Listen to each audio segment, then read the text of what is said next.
ijambo twasomye ryavuze ngo Uwiteka yadukoreye ibikomeye natwe turishima.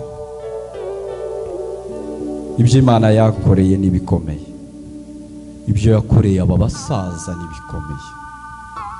Ibyo yakoreye aba babyeyi ni bikomeye. Ibyo yakoreye urubyiruko rwacu ni bikomeye. Turaha kugira ngo tuyishime kubyo yadukoreye. Imana ishimwe kandi habwe icyubahiro. Reka twumve abaririmbyi bacu baririmbe bakurikirana bihuta. Korari y'urubyiruko n'abamama ndetse n'abana bacu turama nimba bahari baze nabo kuririmba indirimbo yabo. Reka batambuke baririmbe bihuta, byose turagenda tubikora twihuta kugira ngo duhane umwanya w'amashini. Murakoze cyane.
ndashima Imana ndavuga makeya kubera umwanya ariko nzavuga ku burambuye ariko ngiye mvuga Jonarebe mu gakiza turarimba amapensi kabiri 45 Bwana sifiwe.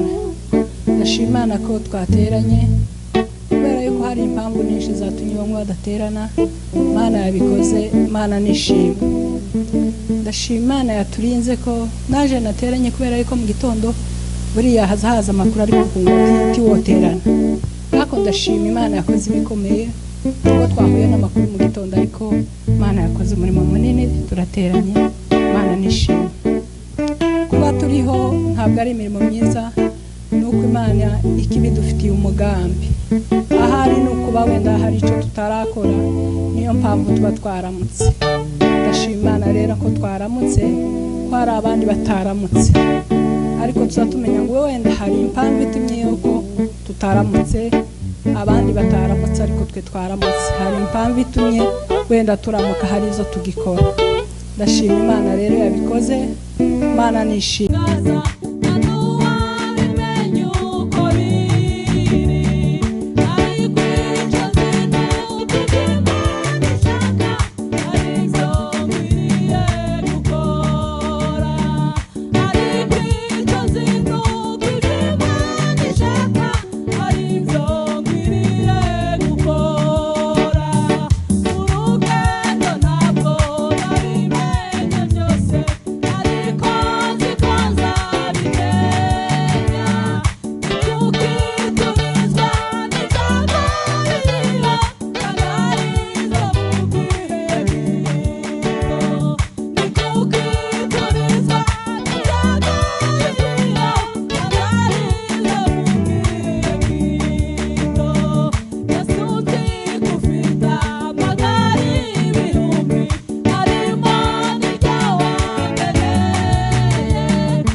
Haleluya.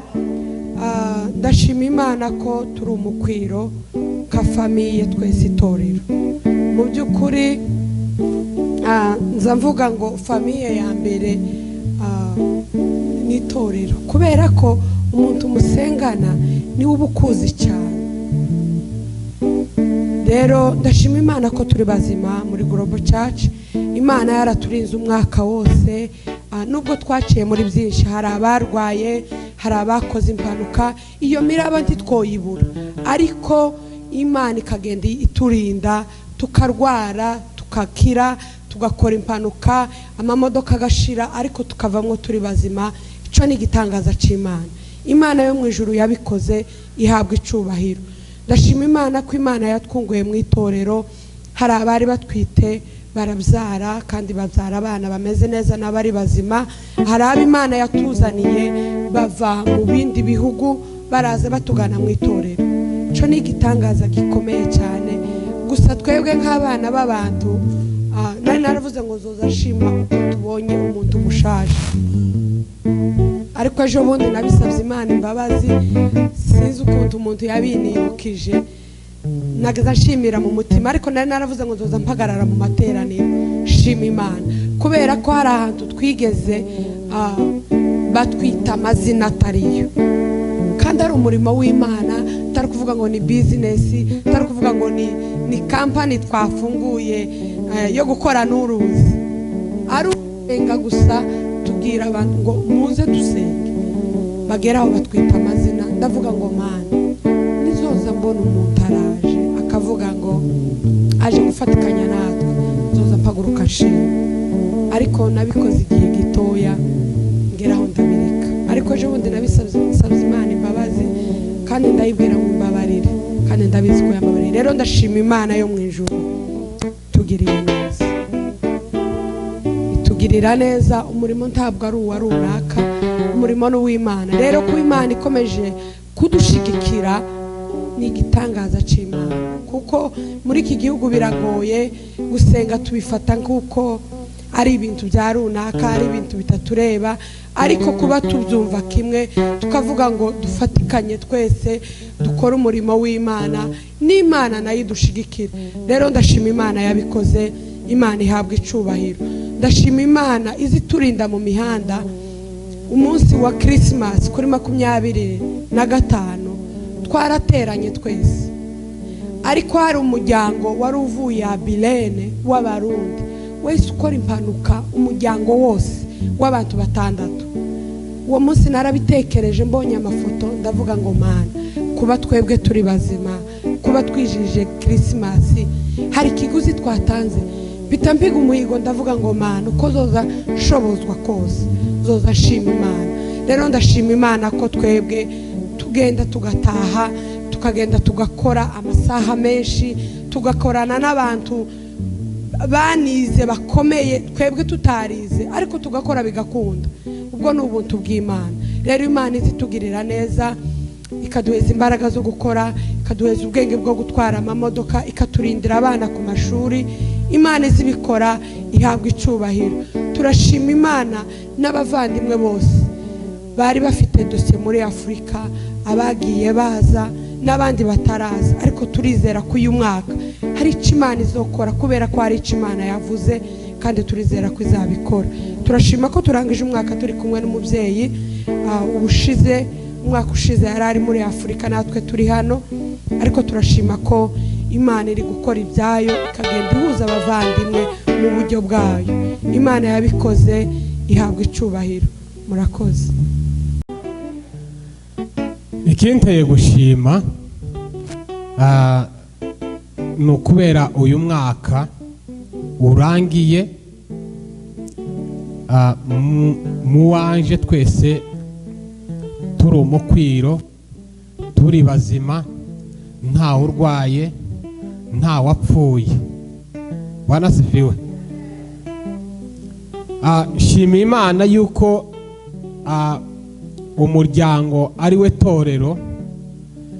Kuri ubu nyine nta muntu turahamba muri 2024. Tuyikomera amashyi. Mu by'ukuri ureba cyane, buri munsi, habe n'uyu munsi biriwe bapostinga abantu barangije mu yandi eti bagahamba, ariko muri iri torero mu by'ukuri cyangwa se reka mvuge basi muri uyu muhana wacu wa San Antonio, Imana yagiye itugirira neza cyane, tiduhambe kandi n'abarwaye bagakira. Bwana sifiwe. Ikindi shima Imana cyane, buriya mu mibereho ntabwo uvuga ngo urabaho 100% neza kandi ntiwanabaho nabi, ariko mu mibereho yacu yo giye tubaho muri 2024 mu by'ukuri hari ibyo twagiye duhura nabyo bibi n'ibindi tugahura na byiza. Ibintu nagiye mpura nabyo bibi navuga yuko nyine byari bihari, ariko ibyinshi cyane nje ku giti cyanje nahuye na byinshi byiza. Amen. Kandi ndanizera ko muri uyu mwaka tugiye kwinjiramo nzakomeza mpure n'ibyiza, kandi no muri iri torero ryacu naho ndabizi kandi ndashidikanya ko tuzakomeza guhura n'ibyiza. Amen. Hari ibitangaza twabonye, ntabwo tuzi Imana neza ko twarayibonye neza n'amaso yacu kubera Nzayirame.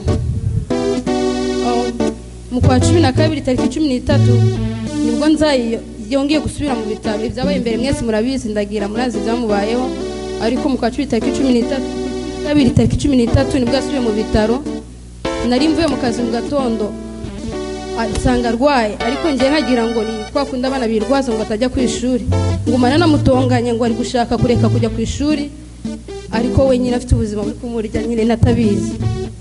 So ntabwo nyine ndagerageza agenda kuryama, ariko nyuma yaho ndavuga ati naje turyame hamwe, ntiyajya mu cyumba cyiwe tugira nyine hari ibindi wenda tujya mu cyumba cyanjye aba ariko turyama, ariko nkomeza kubona ahubwo ari kuremba cyane birenze uko turi kumubona. Bamama bari baryamye, bari bagiye kuryama, ari njye nawe turyamye, sinzi uburyo twasohotse njye nawe kubera nari gushobora kugenda. Turagenda ku bitaro ntibanatinda kutwakira, ari njye nawe ababyeyi twari twabasize. Tugeze ku bitaro nyine ntibatinda no kutwakira, ariko tukigerayo haba ikintu kitari kizima, asa n'ubuze umwuka, ari njye turi kumwemamaza nyuma yanjye. Ijambo nyine yahise avuga nyuma yaho, atambwira ngo let me hold my sister, maybe it's my last time. Nyine ngo reka bamufateho, maybe nibwo buzima bwanjye bwa nyuma.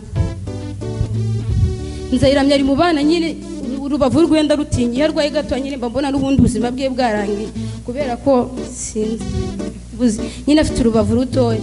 So dufite Imana ikora kandi igaragara, ntabwo Imana tuvuga ntabwo tuvuga nk'abatarayibonye. Twabonye Imana kandi twabonye n'ukuboko kwayo.